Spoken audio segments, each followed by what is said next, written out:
Hello everyone and welcome to Mind Review. I am साक्षी कौशिक और आज की जो वीडियो होने वाली है उसमें हम डिस्कस करेंगे the humanistic approach to personality.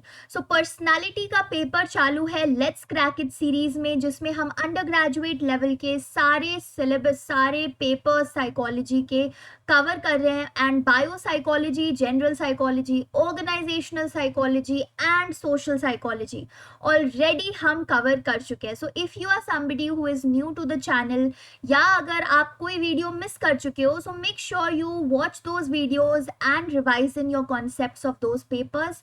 आप पुरानी वीडियोज एक्सेस कर सकते हो through the playlist of let's crack it series, और उस प्लेलिस्ट की लिंक मैंने डिस्क्रिप्शन बॉक्स में डाल दी है. And in today's video we will be covering another approach of personality. हम personality में काफी सारी approaches करते आ रहे हैं, है ना. Trait approach करी, type approach करी, psychoanalytical approach करी, and in yesterday's video we also covered the neo psychoanalytical approach. तो आज बारी आती है humanistic approach की. So humanistic approach का basic fundamental क्या था? ह्यूमनिस्टिक अप्रोच का बेसिक फंडामेंटल ये था कि भाई अभी तक जितने भी स्कूल ऑफ थॉट्स थे वो ह्यूमंस में ना कोई कमी निकाल रहे थे.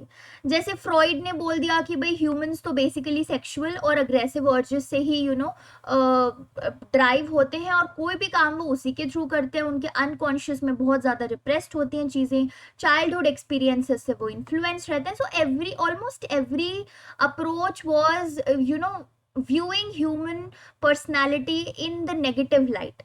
लेकिन ह्यूमनिस्टिक अप्रोच एक पॉजिटिविटी लेके आई और उसने बोला कि यार ह्यूमंस कोई इतने भी नेगेटिव लोग नहीं होते हैं.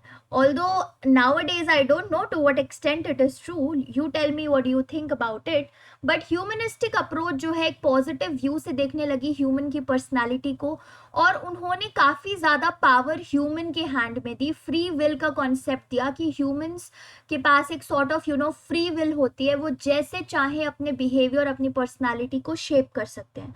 सो ह्यूमनिस्टिक अप्रोच में हम दो इम्पॉर्टेंट लोगों की बातें करने वाले हैं. एक है Karl Rogers and another one is Abraham Maslow. अब कार्ल रॉजर्स में ये कुछ कॉन्सेप्ट्स दिए थे पर्सनालिटी के रिलेटेड ह्यूमनिस्टिक अप्रोच में, तो इनकी हम बात करेंगे. एंड एब्राहम मैस्लो ने ये कुछ कॉन्सेप्ट्स दिए थे, हम इनकी बात करेंगे. So without wasting any further time let us get started with Karl Rogers. तो कार्ल रॉजर्स ने जो पहला कॉन्सेप्ट दिया था that was a fully functioning person. ठीक है, कार्ल रॉजर ने क्या बोला कि लोग जो हैं जो, and he also added this term that people वो कोशिश करते हैं कि अपनी फुल पोटेंशियल पे वो काम करें, अपनी कैपेबिलिटीज को सॉर्ट ऑफ अच्छा करके अपने फुलेस्ट एक्सटेंट तक काम कर सकें. सो अभी तक जो अप्रोचेस थी वो तो यही मानती आ रही थी. रिमेंबर कि हमने ऑर्गेनाइजेशनल साइकोलॉजी में type X and type Y managers के बारे में पढ़ा था, McGregor's type X and type Y managers. Do you remember that? So उसमें क्या था कि टाइप एक्स वाले जो मैनेजर्स थे वो हमेशा ये सोचते रहते थे कि एम्प्लॉयज़ को ना काम करना पसंद नहीं होता, हमें फोर्स करना पड़ेगा उन्हें काम करने के लिए. सो ऐसे ही अभी तक की जो पुरानी पर्सनालिटी अप्रोचेस थी वो ह्यूमंस को कुछ ऐसा ही सोचती थी कि उनको फोर्स करना पड़ेगा अपना फुल पोटेंशियल यूज करने के लिए.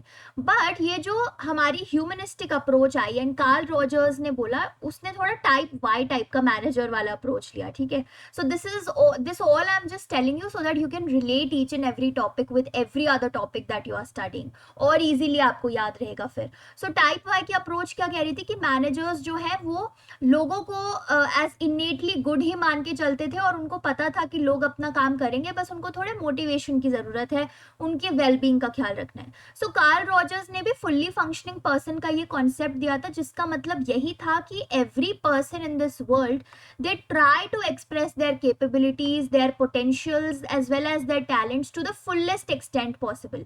ऐसा नहीं है कि वो होल हार्टेडली काम नहीं करते, वो अपना फुल एक्सटेंट जो है पोटेंशियल का यूज करने की कोशिश करते हैं. अब कार्ल रॉजर्स ने ह्यूमन बिहेवियर के बारे में दो बेसिक अजम्पशंस लेके चले थे. एक बेसिक अजम्पशन थी कि जो भी बिहेवियर हम ह्यूमंस का होता है वो गोल डायरेक्टेड होता है. तो मतलब क्या हुआ इसका कि कोई भी बिहेवियर हम एवे ही नहीं करते हैं, हर एक बिहेवियर के पीछे कोई ना कोई गोल होता है according to Carl Rogers, not according to me. Okay, and second basic assumption was that people will almost always choose an adaptive self actualizing behavior.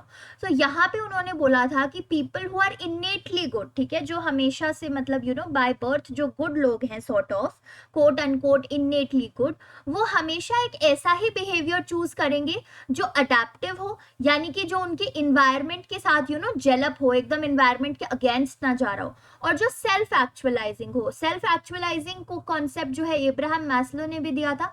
Self actualisation क्या था कि आप अपना फुलेस्ट पोटेंशियल रीच करते हो उसके थ्रू. सो ये basic assumptions थी कार्ल रॉजर की about human behaviour. Now Carl Roger का बहुत बहुत इंपॉर्टेंट काम था रियल एंड आइडियल सेल्फ के ऊपर. सो ही सेड कि रियल सेल्फ तो होती है कि जो आप अभी हो, ठीक है, और आइडियल सेल्फ होती है जो आप बनना चाहते हो. तो हम सबके कोई ना कोई आइडियल्स होते हैं ना, हम बोलते हैं ना कि यार this is the person I look up to, मुझे भी ऐसा ही कोई बनना है. सो हमारे मन में हमारे खुद के लिए भी एक आइडियल सेल्फ होती है. We all must be having an ideal self कि यार अभी तो मैं ऐसी हूँ, I am doing this and all of that, but you know आगे जाके मुझे ऐसा बनना है, मुझे ऐसी पर्सनालिटी रखनी है अपनी, या मुझे ऐसा कुछ करना है अपने फ्यूचर में. सो कार्ल रॉजर्स सेड कि अगर आपके ये सेल्फ इमेज, या सेल्फ इमेज को हम यहाँ पे रियल सेल्फ बोल रहे हैं, ठीक है, self image is your real self.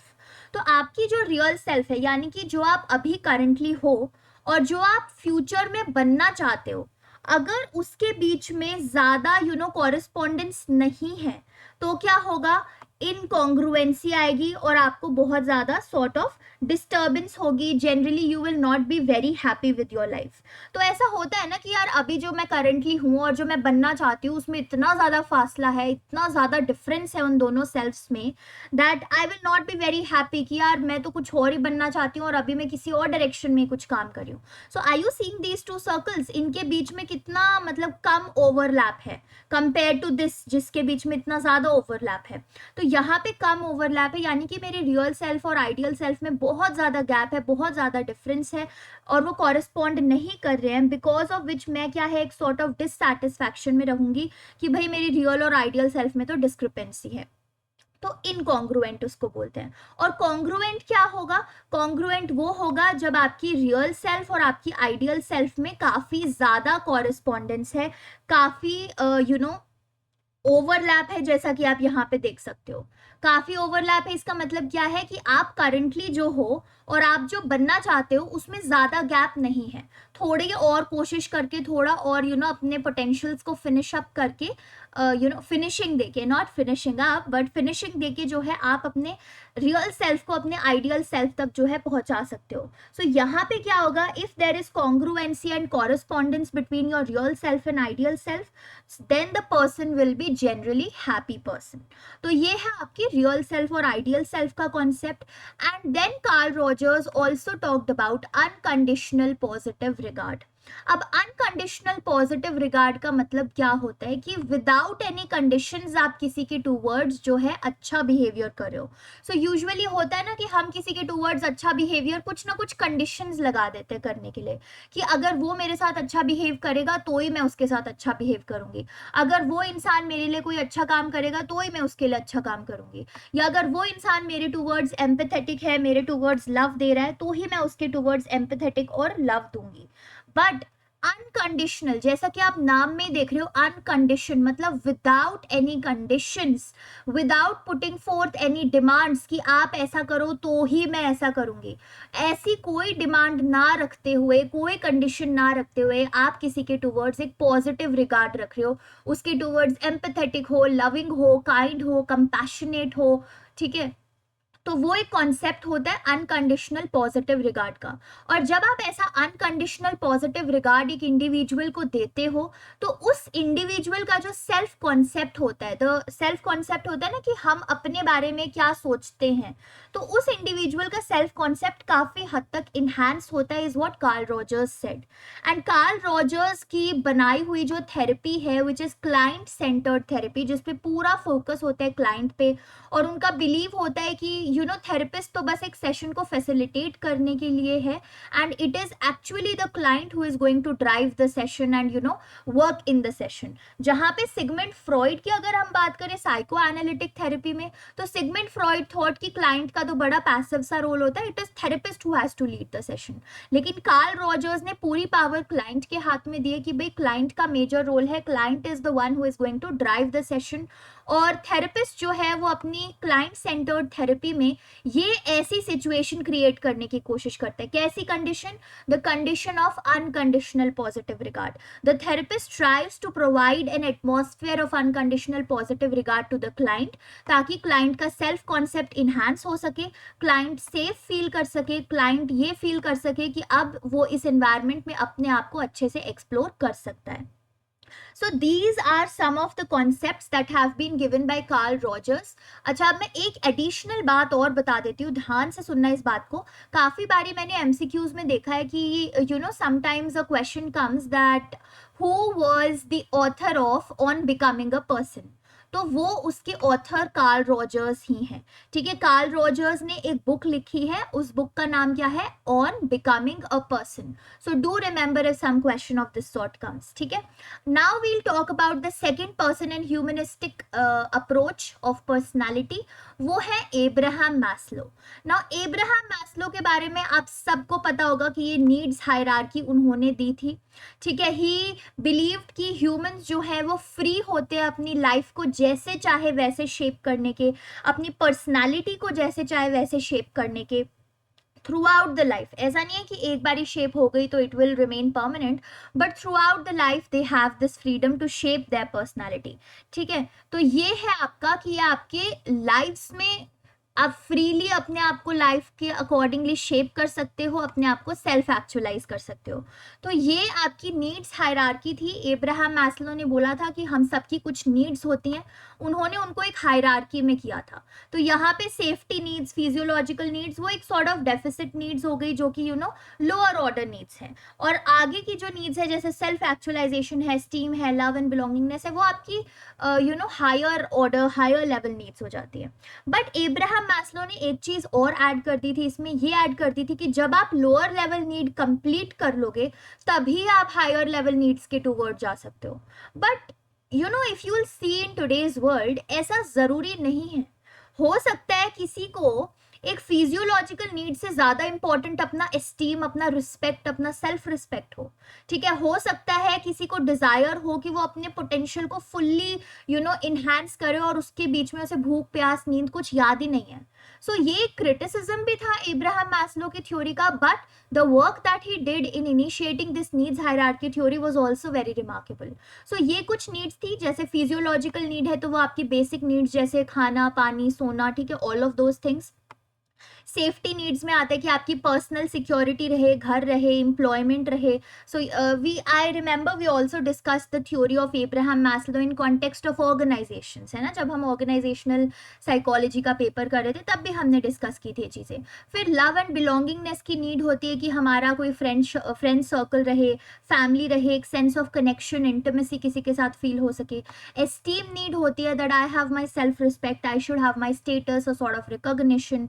And then highest level need is your self actualization, जहां पे एक इंसान की डिजायर होती है to become the most that one can be, कि अपने जो भी आपके पर्सनल पोटेंशियल्स है उनको हाईएस्ट लेवल तक जो है आप आगे जाके नरिश करो, आगे जाके उन्हें होन करो अपनी स्किल्स को। तो ये नीड्स हायरार्की थी। And then Abraham Maslow gave the characteristics of self actualised people.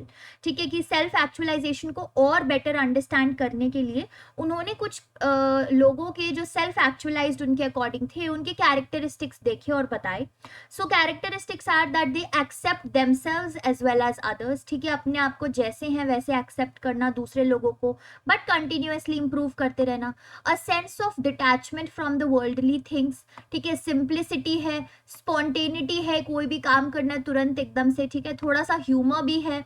Need to identify with humanity, they are not just totally into themselves but humanity के टूवर्ड्स भी काम करते रहना, बट इंडिपेंडेंट रहना। Having deep interpersonal relations, problem centred होते हैं. तो कई बारी जब हम प्रॉब्लम सॉल्व करते हैं, so we sometimes become emotion centred.